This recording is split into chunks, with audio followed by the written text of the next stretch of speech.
September 6th, 1996. Tupac Shakur is the most successful hip-hop artist in the world. He's no different than the king of rock and roll, Elvis Presley. Tupac was a king of rap. To his legions of fans, he's the ultimate gangster rapper. Thug life, that's my comment. He's the angry voice of urban America.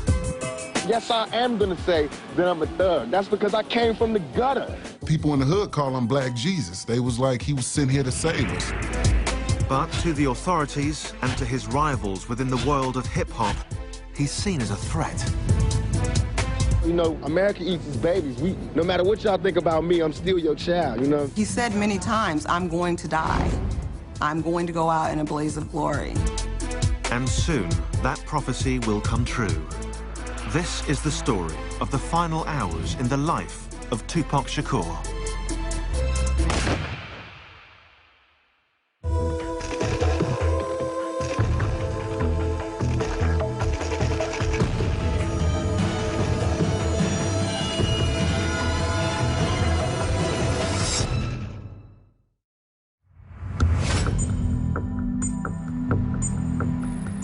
Los Angeles, California, September 6, 1996.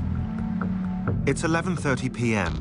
and Tupac Shakur leaves Lacey Studios in downtown LA, where he's just finished shooting his latest video.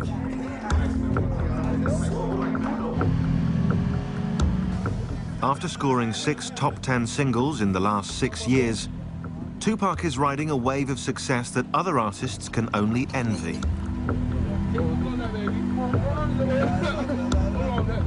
But in just 24 hours, that ride will come to a sudden and brutal end.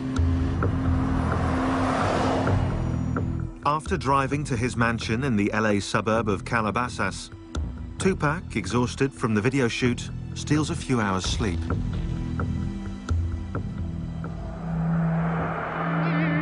In the morning, his cousin, Jamal Hussein, reminds him that they have to leave on a trip to Las Vegas. Because our birthdays is in the same month, he wanted me to celebrate our birthdays together in Vegas.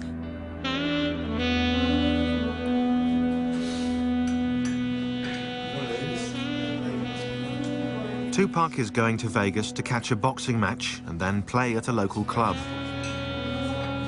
With him is his live-in girlfriend, Kidada Jones, daughter of legendary record producer Quincy Jones.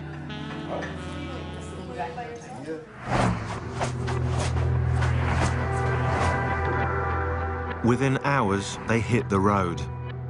But Tupac is less than eager to make the trip. Pac didn't want to go, you know what I'm saying? It was obvious there was some other family issues that he wanted to deal with back in Atlanta, and he wasn't really keen on the whole Vegas trip, you know what I mean? But at the urging of his manager, Tupac goes along with the plan. It will be the last trip he ever takes.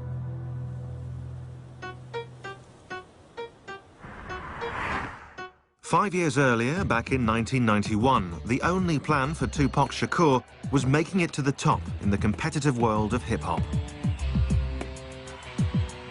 And with his first album, Tupacalypse Now, Tupac was well on his way. From the start, he forged a powerful bond with his fans, rapping about the cold reality of life on the streets. When he put that pen to paper and he opened up his mouth on that mic, it was just, you know, God had to be working. It seemed like every song he wrote, his life was coming out. Like it was just taking the blood out of him. They got little Italy, little everything. They don't have a little Africa, they got the ghetto. And we think that that's ours. That's not even ours. That's just what was left over. His songs stood up for the powerless, the poor, the forgotten, those with no political voice in society. In 1994, Shakur clearly spelled out his philosophy in an album entitled Thug Life. But he wanted the ones who didn't think nobody gave a to see that he gave Thug Life, the hate you gave little infants. Everyone. Thug Life isn't just something for me. Thug Life is for you too. Anybody It's all the that society throws at you. Thug life is about choices. When you make the wrong choices, you end up in a life that you don't really want to be in. And that's what thug life is, against all odds. I'ma still make it. Tupac even had his political creed etched onto his skin. And all his tattoos meant something. He had 50 with an AK-47 tattooed on him. And what he believed is that 50 black men can do anything, if they put their mind to it, and they were all pulling at the same time in the same direction. Fans fell in love with his swagger and with his utter refusal to tone down his message. Was it incendiary? Was it crazy? Were the kids screaming at his concerts? Were girls tearing off their shirts?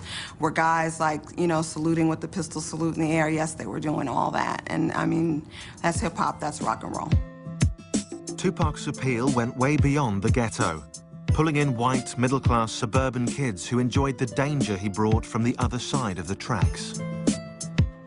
Whether it was his energy or, you know, his force or his excitement or, you know, whatever it was, I believe that he connected with men and women and black and white and old and young. He always kind of had this ideology that he didn't need a record label. He didn't need the movies.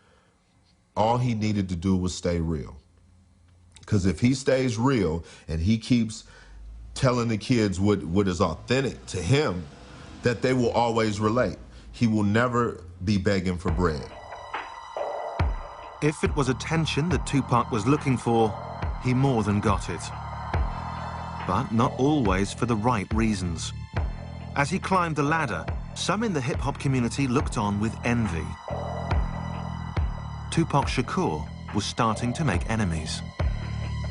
Hip-hop is about competition and about, you know, I'm better than you and, you know, I get more chicks than you. And it's very competitive, almost like a sport. Then you have these, you know, these huge egos working against each other. It's a recipe for destruction. And soon, rap's obsession with rivalry and violence will hit the glitzy streets of Vegas. And someone will overthrow its reigning king.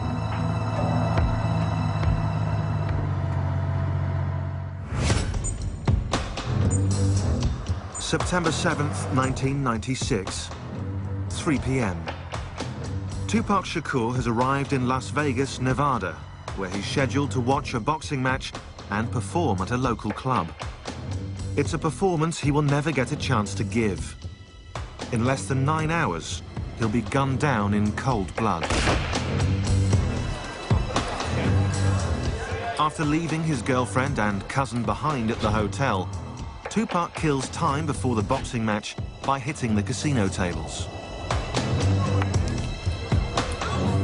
At his side is his trusted bodyguard, Frank Alexander. We get over to the MGM, and he's gambling again on the crap table, and he's winning. He's winning big. He's doing really well. Yeah, I remember when we got to Vegas, I think Pac had about 10 grand in his pocket, and it was burning a hole in his pocket. He was trying to get rid of it as fast as he could.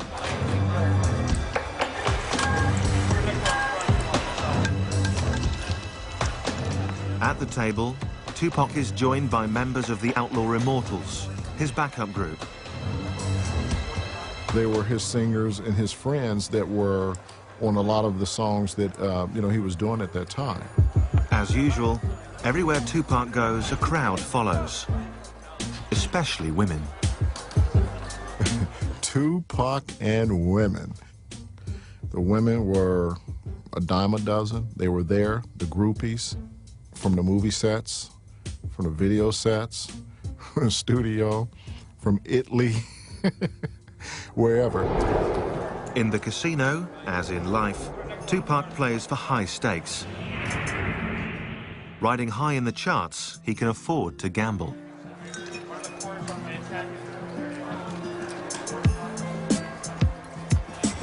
But 25 years earlier, on the streets of East Harlem, New York City, few would have laid bets on the future success of young Tupac Shakur.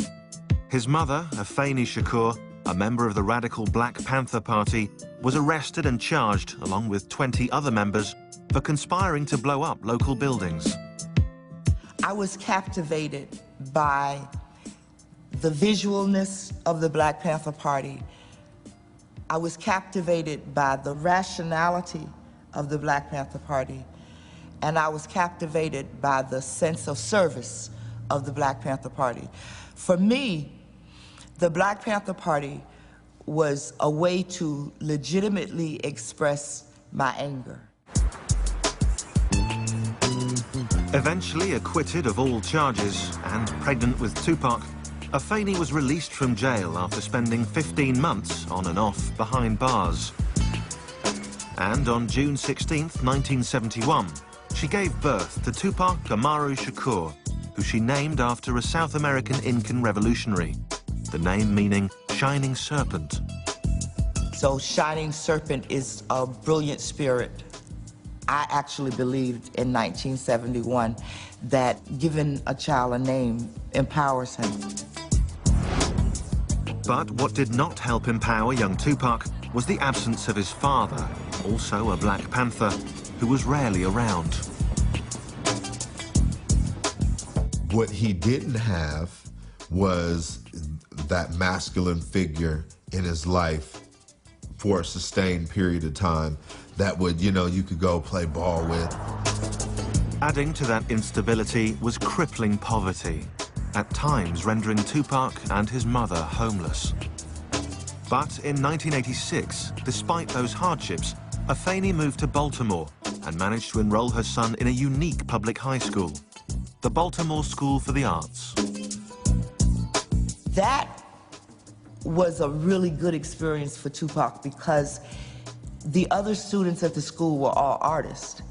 And the environment for artists is different. It's a lot freer. It's a lot less restrictive. In particular, he fell in love with acting and with rap music. I think Tupac always believed he could have it all. He could be an incredible and talented MC. He could be an incredible and talented actor. I think he saw no sort of boundaries or limits for, his potential. But in contrast to school, his life at home was stark. I had gotten hit by a man that I was having a relationship with. And that had a very bad reaction on my son because I wouldn't allow my son to beat the man up. And that was a real breach for Tupac internally.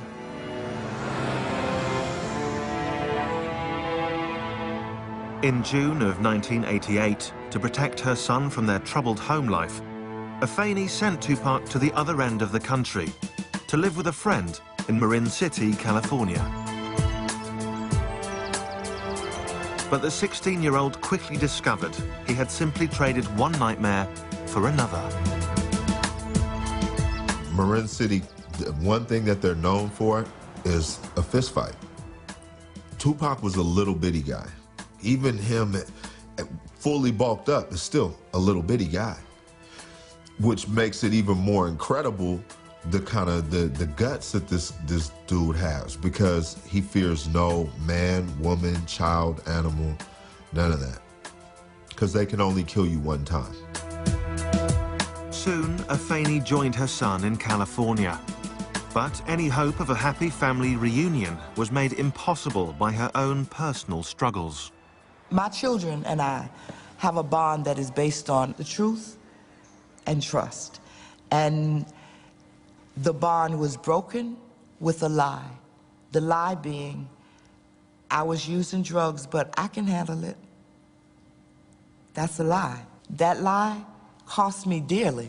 Me talking about that period is different from them because in reality, I found drugs, is what I did. I found the answer. My answer was crack. But despite his contempt for his mother's addiction, Tupac too drifted into the world of narcotics. He probably sold drugs for about a week. His reason for stopping was because his heart was too big. You understand? When someone brings you their wedding rings and they say, here, I'm gonna give you these wedding rings for some crack. You're like, man, it's that bad? It's come to this? And he quit. He said, I'd rather starve or I'm gonna make this rap thing work. At 17, Tupac hooked up with neighborhood friend Ray Love to create his first real group, Strictly Dope. We didn't fear nothing. We would jump on the stage and perform right now. We didn't need no trays of food. We didn't need a special type of mic. We didn't need a rider. We didn't need a limo. Nah, just give me just one mic, man. Tupac's ability to use that microphone would carry him clear out of Marin City and eventually to Las Vegas, where the world's greatest rapper would be silenced forever.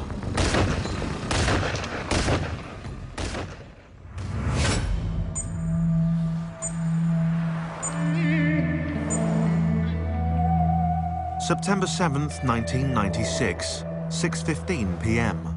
Since arriving in Las Vegas almost 4 hours ago, Tupac Shakur and his entourage have been taking it easy, gambling at the casino and enjoying a few drinks. But in just 5 hours, Tupac Shakur will be gunned down by a cold-blooded killer.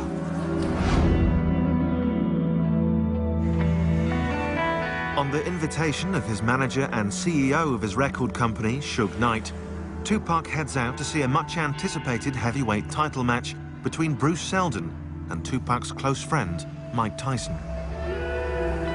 Mike and Pac definitely had a friendship, a special kind of relationship with each other. We were all Tyson fans, you know what I mean? Like Tyson was a hero for us kids from the ghetto.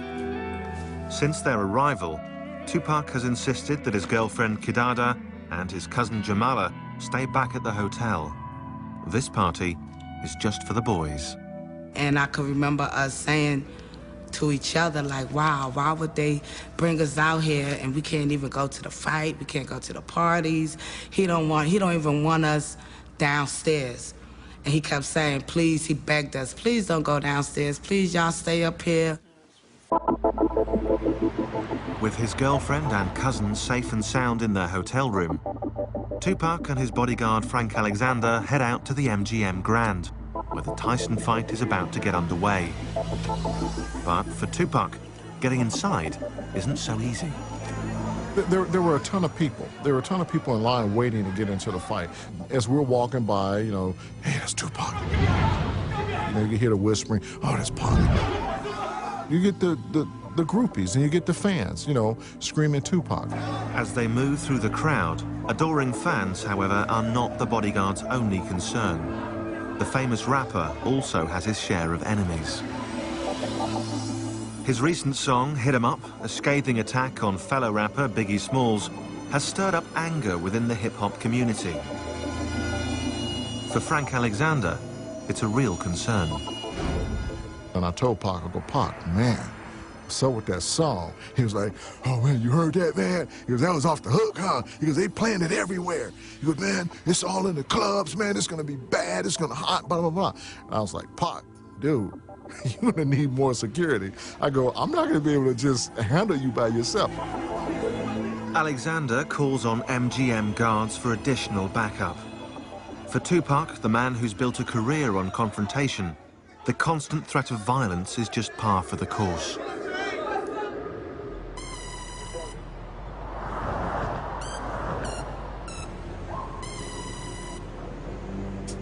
But back in 1990, only 6 years earlier, few had ever even heard of Tupac Shakur. Still down and out in Marin City, California, and desperately trying to break into the music business, he caught the eye of established Oakland rapper Shock G, who offered Tupac a gig as a dancer in his group, Digital Underground. He saw Pac had no home to go back to, and, you know, he gave him an opportunity. It was just the break Tupac had been waiting for. Suddenly, the teenager was circling the planet on a world tour. Tupac had a lot of fun running around with Digital Underground. They were calling from Japan, and they were calling from London, and they were calling from Italy, and they were calling from Australia. A natural showman, Tupac graduated from just dancing to stepping up behind the mic. The move was an immediate success. Pac was a master at, he could take your style and do it a little bit different or a little bit better than you. And that was something. And so that's how he dealt with every situation. Soon, Tupac had his first record deal. And in November 1991, Tupacalypse Now was released. The album featured a strong and sometimes contradictory mix of violent anthems and compassionate social commentaries about poverty, broken homes, and drug abuse.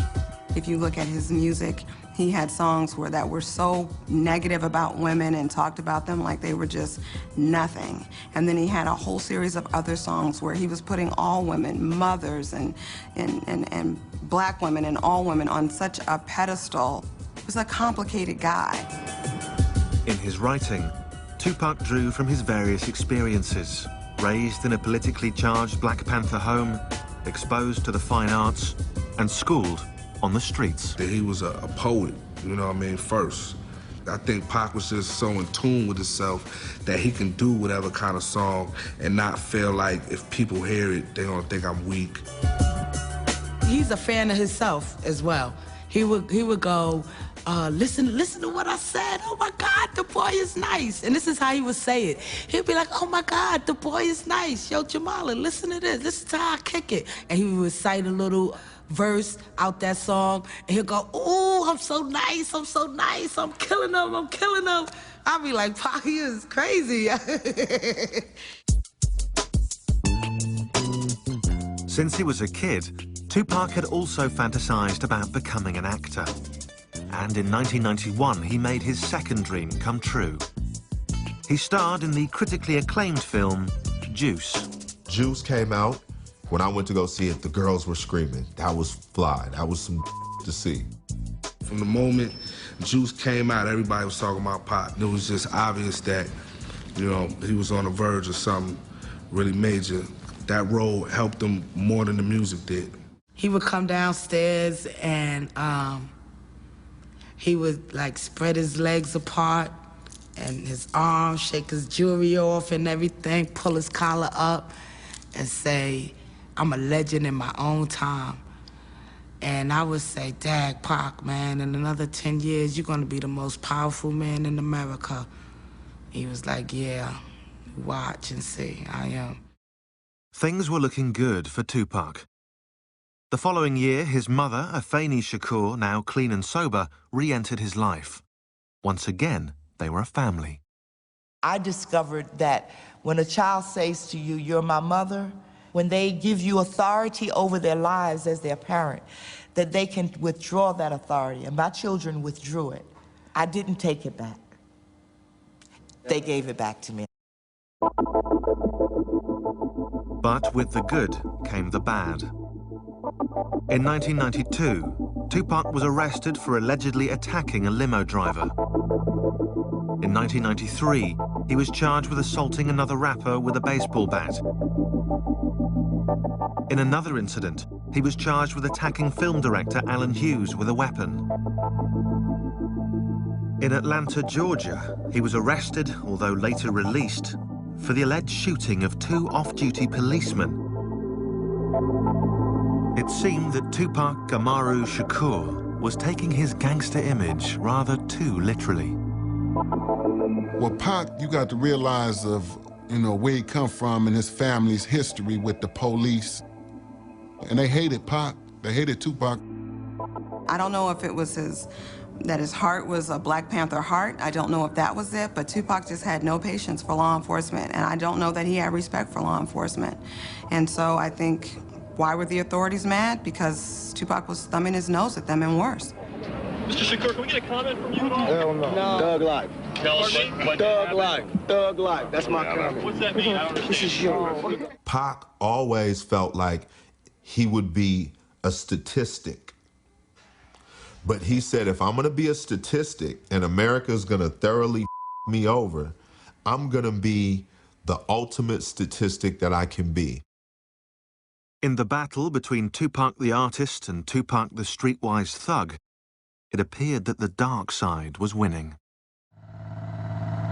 And soon, on the streets of Vegas, on a warm summer's night, that darkness will swallow him whole.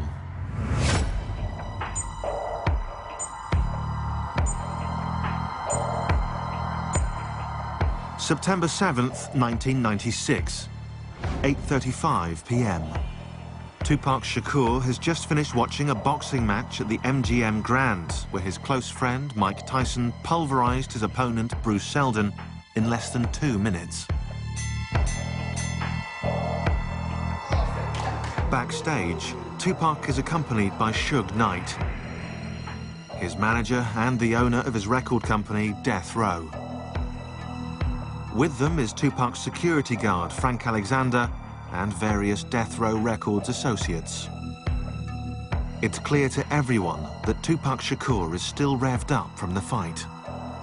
And he's just going off, you know, man, 50 blows, 50, man, he knocked them out, 50 blows. As the group enters the MGM Grand's lobby, one of Suge Knight's Death Row employees passes on a message to Tupac Shakur. One of Suge's guys, his name is Trevon, came over and whispered in Tupac's right ear. Trevon has spotted a man in the hotel lobby that he claims robbed him a few weeks earlier. The man is also a member of the Southside Crips, sworn rivals of another big LA gang, the Bloods, with whom Death Row is said to be affiliated.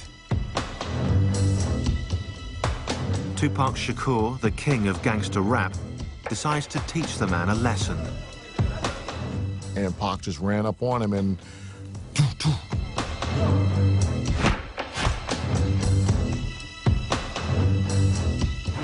Fired up by the boxing match, the Death Row entourage, including its CEO, Suge Knight, joined Tupac in the feeding frenzy. In the chaos, Frank Alexander pulls Tupac from the brawl. I grabbed him and got him out of the fight. Orlando Anderson's on the ground and everybody's kicking at him, beating him down. 2 years earlier, in New York City, Tupac was involved in a different kind of battle, a fight for his very life.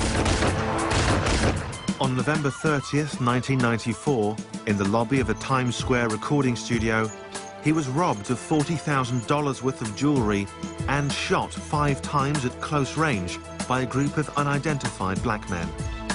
While police wrote it off as a random robbery, Tupac saw it as an act of retaliation by one of his many enemies within the hip-hop community. And personally, to me, it could have been a setup, or it could have been whoever came through the door. Because Pac never thought nobody would do nothing to him, because he felt he represented the black community and nobody would... No. That don't go down like that. And that's what I try to get over to him. It don't go down like that.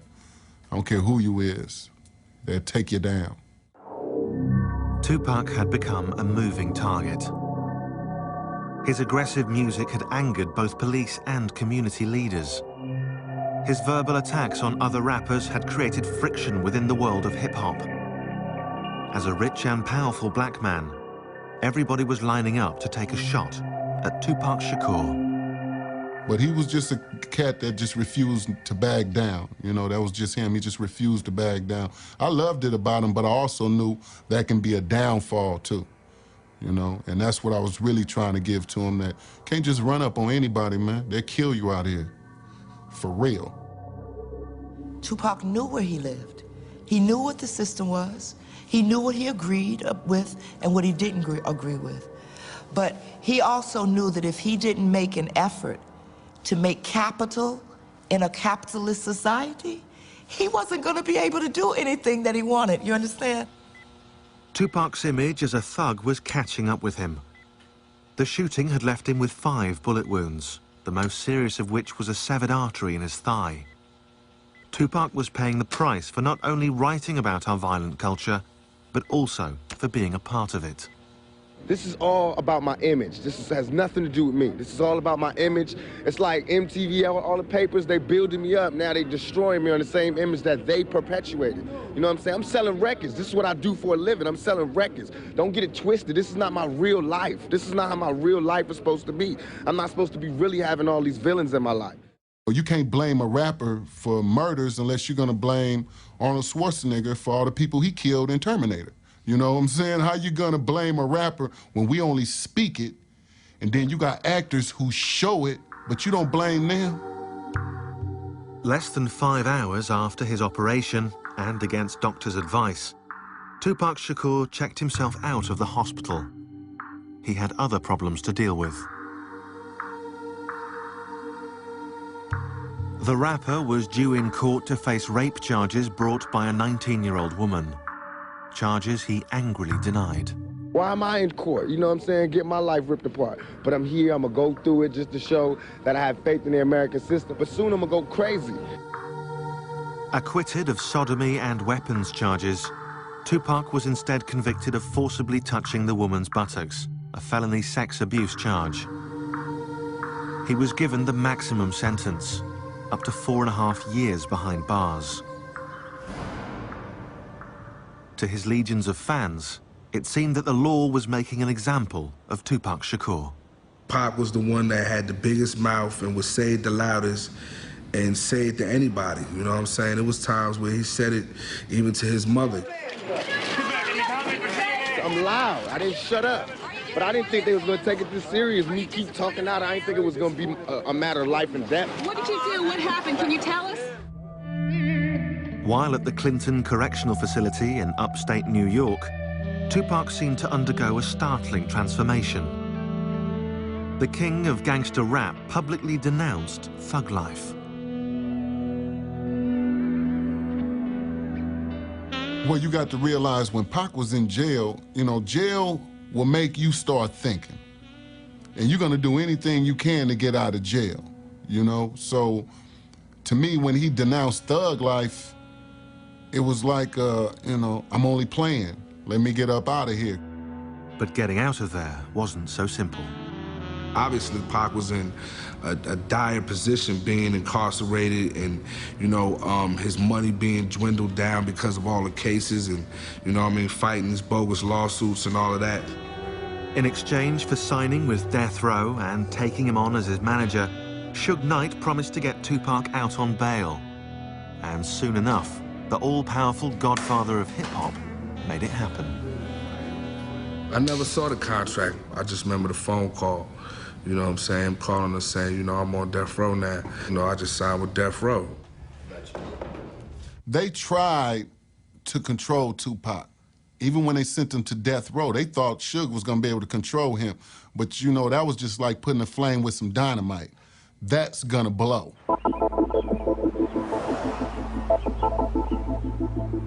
Death Row put Tupac up at the posh Peninsula Hotel in LA to recuperate, re-energize, and get back on his feet. He was coming off a #1 album with Me Against the World and a #1 record with Dead Mama, so he was doing his own thing. It's not like he needed Death Row, but in a sense, he needed them at that moment because it's like, hey, they gave me a $1.4 million bail.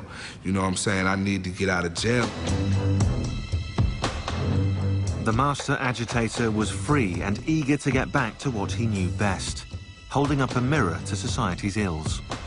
Once he got out, it was like all the anger that was built up while he was sitting in jail came out all at one time. But soon, in a hail of bullets, that mirror will be forever shattered.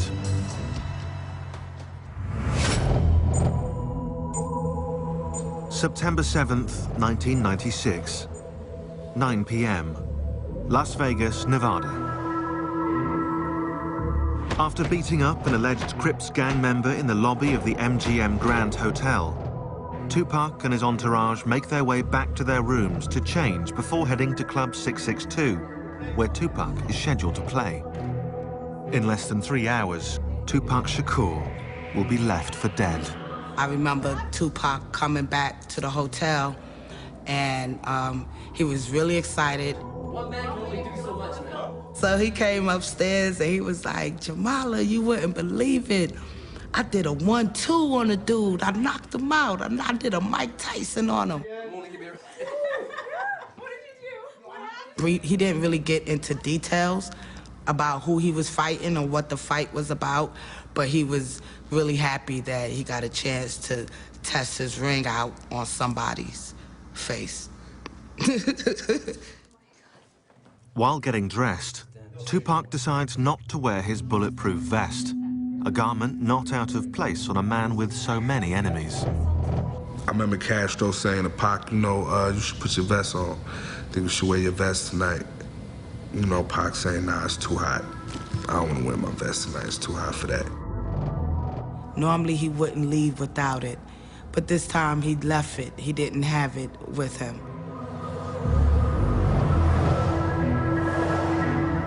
After the short pit stop, Tupac and the others wind their way across the strip to a mansion belonging to Suge Knight, Tupac's manager and the owner of Death Row Records.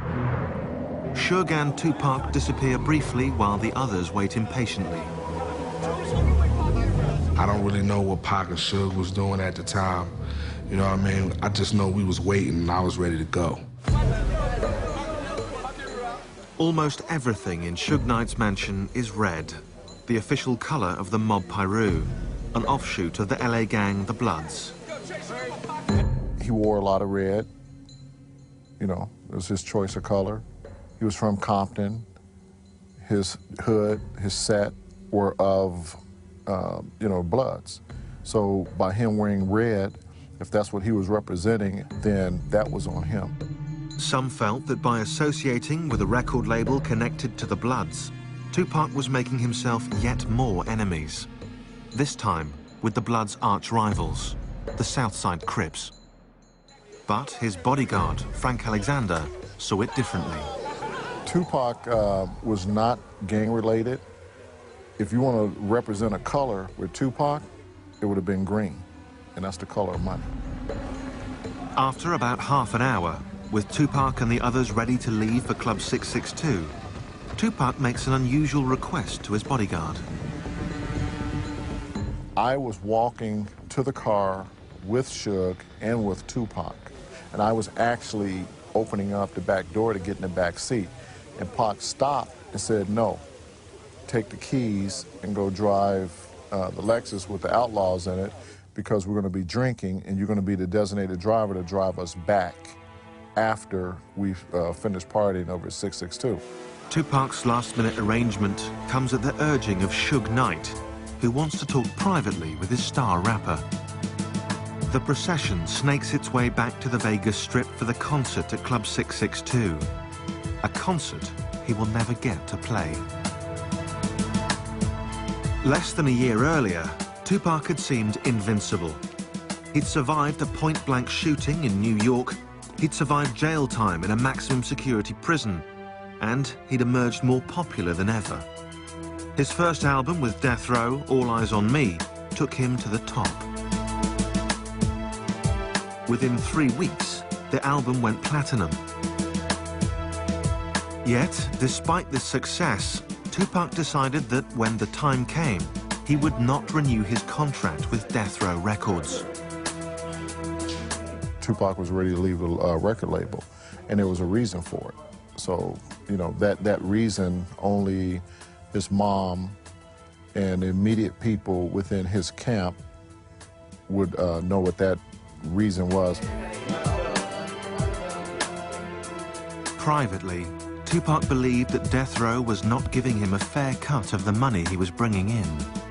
But Death Row was not Tupac's only problem. He was also fighting with an old rival, New York-based rapper Biggie Smalls, who he'd attacked repeatedly in his songs. Their feud fueled rumors of a war between East Coast and West Coast rappers.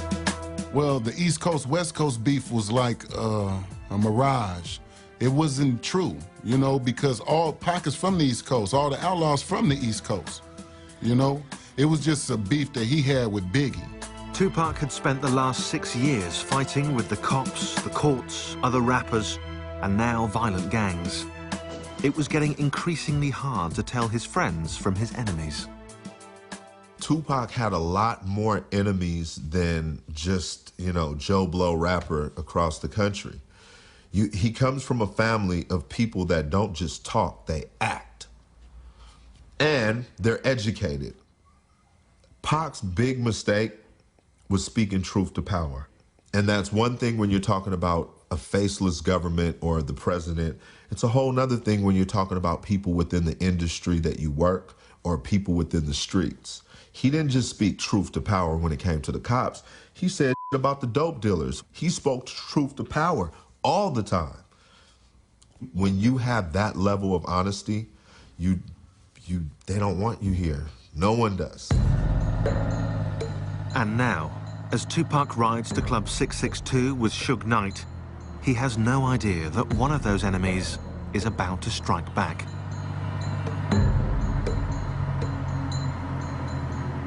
Once we got to Flamingo, we made a right-hand turn. We came to a stoplight, which was Colville. As Tupac's bodyguard follows in the car behind, the convoy inches forward. And as usual, Tupac draws the attention of his fans.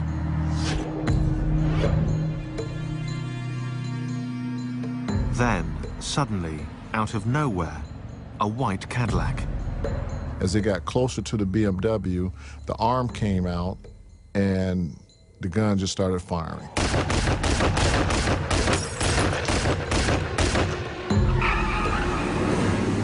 Suge's car is hit with a spray of bullets. 4 of them rip into Tupac's body. Another grazes Suge Knight's head. Right after the Cadillac shot into the car, I thought they were dead. My reaction was to run up to the car, and instead, the car took off. Suge's bullet-riddled BMW makes a hard U-turn and races off in the opposite direction. I didn't know what to think. It was a fog. It was a haze. Were these real bullets? Did they really shoot these guys? Badly damaged, the car soon blows its tires and breaks down close by. And, for the second time in his short life, Tupac Shakur is looking death in the face. September 7th, 1996, Las Vegas. At 11:17 p.m., a hail of bullets cut down superstar rapper Tupac Shakur. Mortally wounded with a punctured lung, he's rushed to University Medical Center, where he undergoes 2 emergency operations. His right lung is removed to stop internal bleeding, and he's induced into a coma from which he will never awake.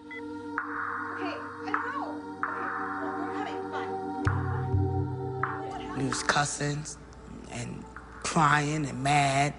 And what was going through my mind was that we just went through this in New York. I saw Jamala, and who had had quite a night. And, you know, it started. People started arriving, and what I remember is that there was never a time where somebody wasn't there with him. When I went in, he was, you know, in a medically induced coma, and I never thought he was gonna die. Never. Not one time did I think he was actually gonna die.